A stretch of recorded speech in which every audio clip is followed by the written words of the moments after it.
there's a good chance that rates may be dropping in the not too distant future based on slowing economy, moderation of inflation or moderating inflation, and a weakening job picture. And it's also likely that the Fed is going to be dropping rates as well. So, should you wait for rates to decline before making your home purchase? The question might surprise you. We get asked this a lot, and we've been grappling with this for 2 years. As rates move lower, more buyers will become eligible to purchase. The National Association of Realtors states that for every 1% drop in rate, 5 million more people become eligible.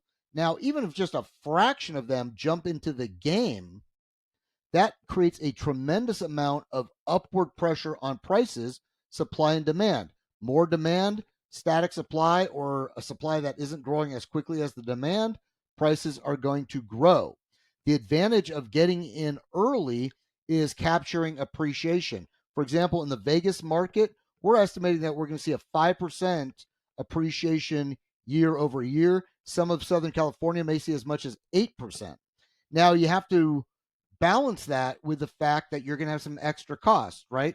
You're going to have the difference in payment of, let's say you're going to get, and again, I'm just pulling numbers from the air here, 7% versus 6%. So, I don't know what you're putting down on a $500,000 house, so it's hard for me to estimate really, but you're going to be looking at $3, 4, $5,000 extra in this year in payment, of which much of that would be deductible. You'll have to talk to your accountant about that, or you can reach out to me and we can talk about your tax bracket and all that stuff. And then obviously you're going to have the cost of refinancing again next year. So even if you do what we would call as a no cost refinance, which there's really cost, obviously, you're not going to get the very lowest, but we're going to get you close to the lowest, and then the lender can cover the cost, which means your balance doesn't go up at all.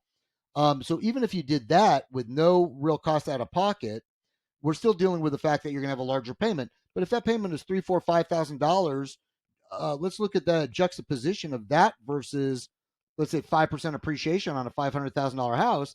That's a $25,000 gain. So 25,000 minus maybe the $5,000 in the overpayment, you're still netting $20,000. And again, we're all talk. This is all hypotheticals, but I've been saying this for 2 years because we know there's not enough supply right now. There's pent up demand. We have been not keeping up with the growth needed to house millennials and Gen Z. They're now buying houses. And so I would advocate that you get in sooner rather than later. I don't think, and again, we can check in many markets if we expect big cratering of house prices. I just personally don't think there's enough supply on the market to allow that to happen.